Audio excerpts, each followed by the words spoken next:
Back with Bobby and JJ Radio. We're speaking with Debbie Boggs and Julie Young by Design Home Staging and Decorating.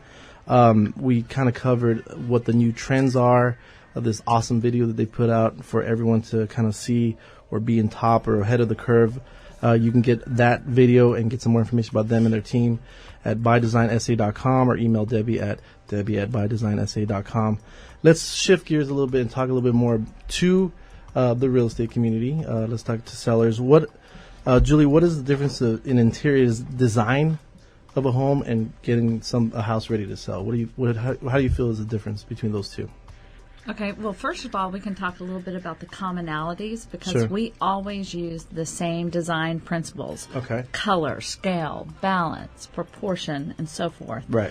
So we start with that. But if you're doing interior design on your home, we want to make sure that we tell your story. Sure. And if you're selling your home, now your home is a product. Right. And so we need to take your personality out of it Right. and make sure that it is very broad and neutral Sure. to the most buyers that So- would be coming in and looking at it. So if you were helping Bobby as an interior designer, it would be all Barbra Streisand.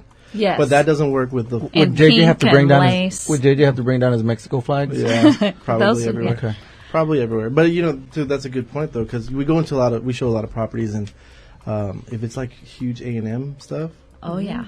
that's not good. No bueno, right? So, Yeah. The Longhorn fans are not going to be buying that Yeah. house. And And, I'm vice versa. And they You know will what? literally You know walk which out. one's the most shocking to me is the religious shrines in a corner somewhere with Yeah. candles. Yeah, that's kind of a little too much when you're selling a home. What houses are you showing, dude? You've never seen this? Yes, I have. I'm I've just seen it, messing yeah. with you. yeah. Yeah, I actually went to sold a house not too long ago, where they had tons and tons of holy water. Actually, my buyer had to ask what's the deal with the holy water, So I had to ask the seller, and they said, "Oh, they're just religious. It's not haunted. Don't worry." So it did have a negative effect there. Yeah, you want to make sure that you don't have any collections. Sure. So no Hummel, hoarding.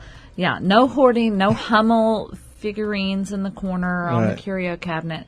No one wants to know what your collections are. They're not buying your collections, they're buying your house. So Right. you want to make sure that they're looking at your house and not your stuff. Sure, we try to, and that's why we always use you guys, because you guys help us reinforce the strategy when you're putting a house on the market. But we always tell our sellers, like, you got to make it less personal.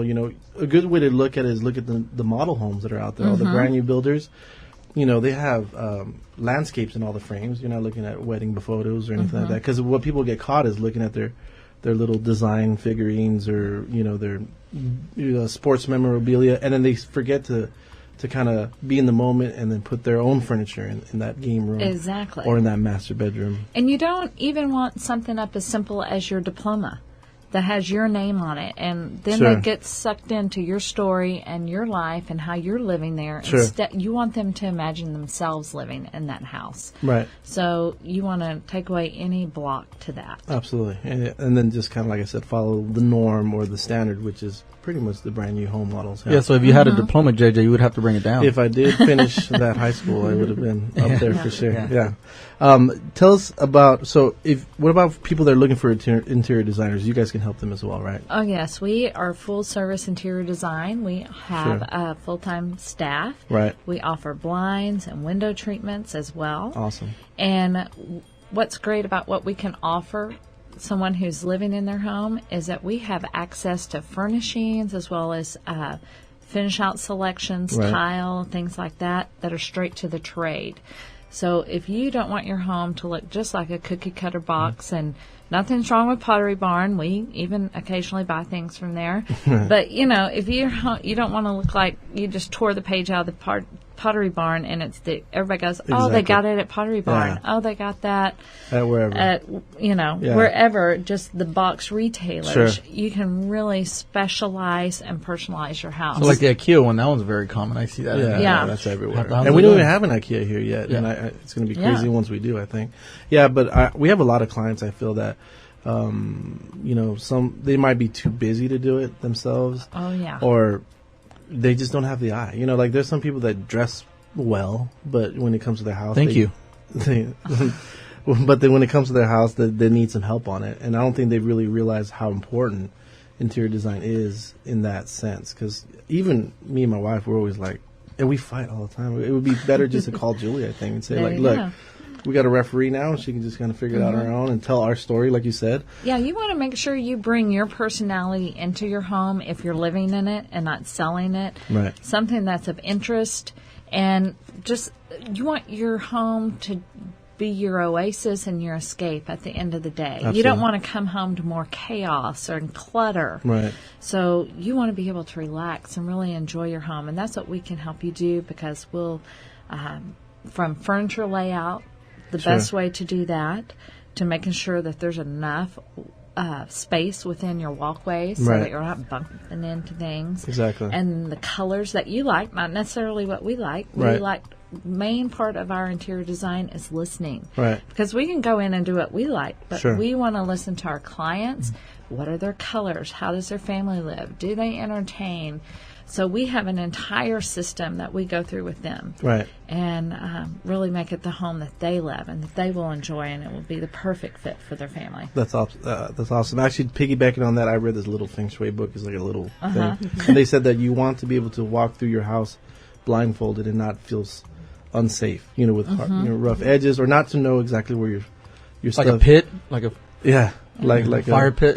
Okay. Yeah, our like the homes, octagon. Yeah, our homes are very emotional. Sure. It's where we have make our memories, dinner around the table with our family. So, there's emotion attached. It's not just the stuff that's inside. Absolutely. If you're just joining us, we're speaking with Julie Young and Debbie Boggs with By Design, Staging and Decorating. Let's talk a little bit about this upcoming training that you guys are doing.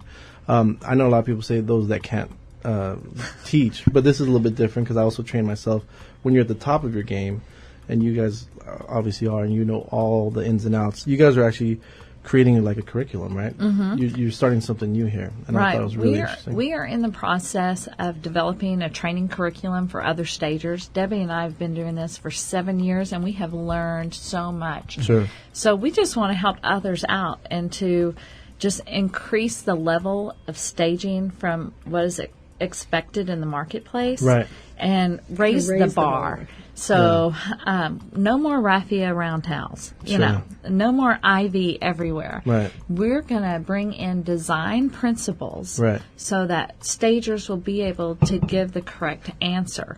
Because you might say, I like the sofa better here. And a stager comes in and says, I like the sofa on this wall. Right. Well, if you cannot give them the design principle or of the why you're making that decision, you're just another opinion like their sister-in-law. Right. So, I mean, everybody has one. So you need to be able to back it up with design principles of why you're telling your clients to do that. And I think it's going to make your craft or I think it's going to help everyone out if everyone's on the same page, like you said. Because when you have multiple people telling you multiple things, you don't trust anyone. And so you guys are trying to just get your own, staging community to be on the same page and make sense. And that makes total sense to me. Yeah. So, Julie, can you tell us some inexpensive things that we can do, maybe some tips to help us with design right now? Yeah, just some easy way. Probably the least expensive thing to do is you can change your pillows. I mean, if you have very traditional style of pillows, you can put in something with graphic print, and that would kind of make it more updated. Another cheap and inexpensive way is to paint your walls. A can of paint is not that expensive. Right. And get some grays or trending color. Sure. You can change out your light fixtures. Right. So you can make those more straight line instead of the curvy lines that we've seen so much in the past of the Mediterranean. Something that's clean line will make it feel more transitional. Right. And artwork. Artwork is very easy to use. Even if you have a traditional piece in your entry hall, right, you put a modern art above it, and now it's transitional. You can still mix the styles, and it's less expensive to change the artwork typically than a large piece of furniture. Gotcha. And I know that every real estate agent should be using you guys because you guys really do make the process easier. We've worked with you guys before, and we know a lot of agents that have. And let's talk just a little bit real quick before we take a break here. But how important do you think it is in the selling process to stage? And how important is it for us real estate agents to be talking to you guys? Let's talk the numbers. Like, don't you feel that it sells for more and it sells quicker? The big it sells with higher offers and faster sales, which will help the agent gain a reputation and get more listings. Absolutely. That's the name of the game. Great. We're going to take a quick break, and we'll be right back with Bob and JJ Radio.